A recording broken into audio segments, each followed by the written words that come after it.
When you think of great RPGs, Final Fantasy usually comes to mind.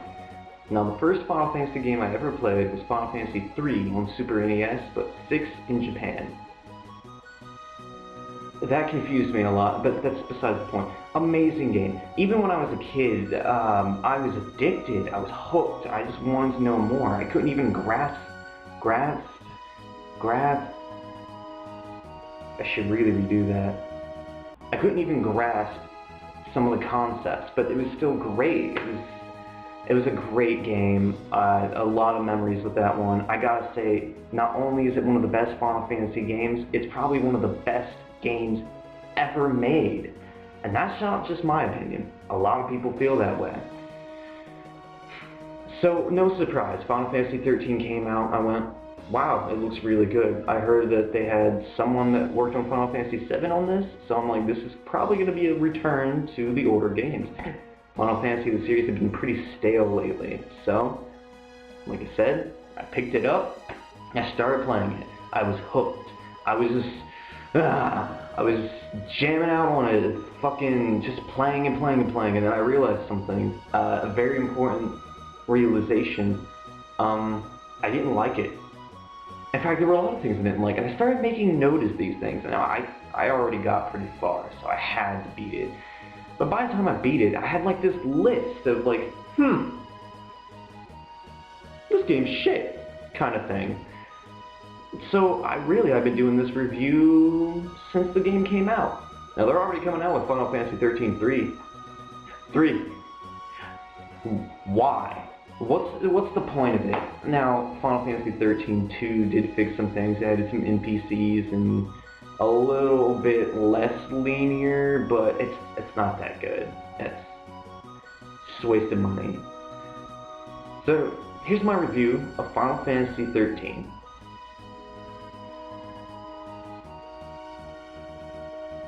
But please don't get mad at me.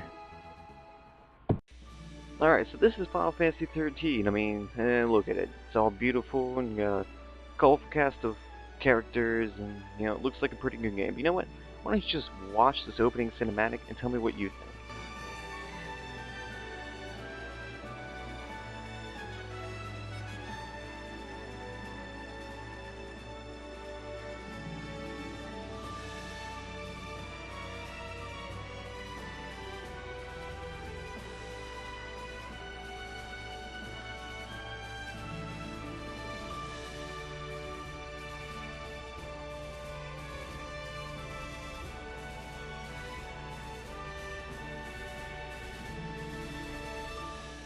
Wasn't that beautiful? Wasn't that spectacular? After watching that, you'd expect great things from this game, but there are only a couple good things. I'm going to tell you about them right now.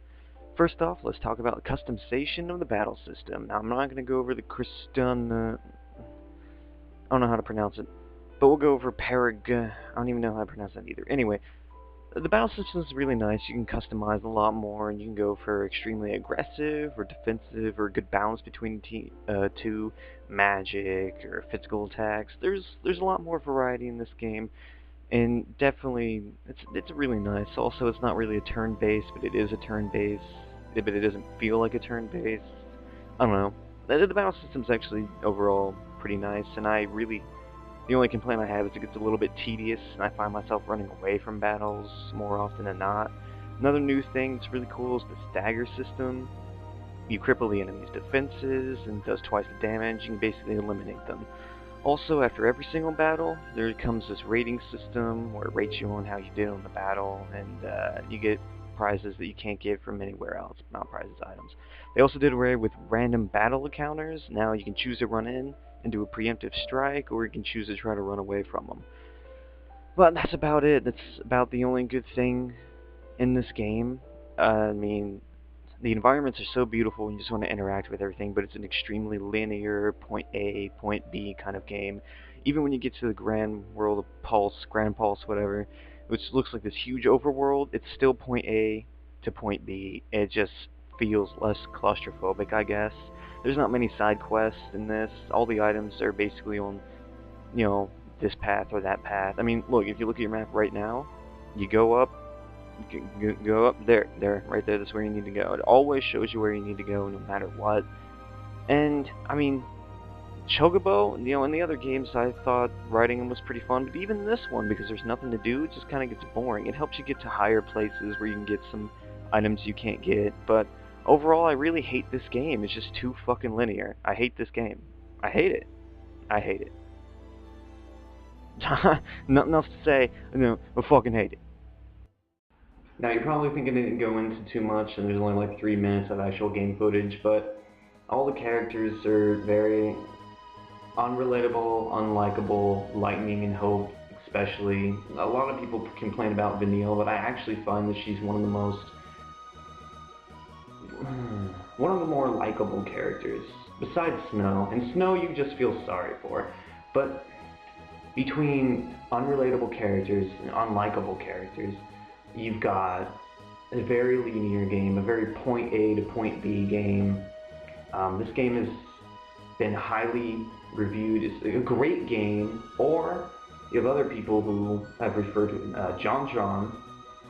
If you haven't seen JonTron, I'll put a link down below. JonTron called it hallway fucking Final Fantasy hallway. Final Hallway 13. Got it. We nailed it. I'm not even gonna edit that. Fuck it. You can watch me fuck up. Anyways,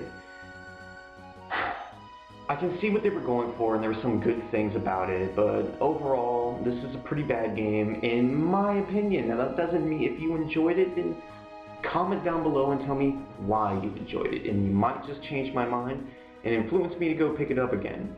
But probably not. I'm never going to pick up the game again. But you can try. There's always hope for people like me. So, I'm Chris. This is a little bit more of an interactive review, and I'll see you next time, probably with a Dead Space Let's Play, or maybe another addition to me and my two best friends getting drunk and playing video games. See you guys.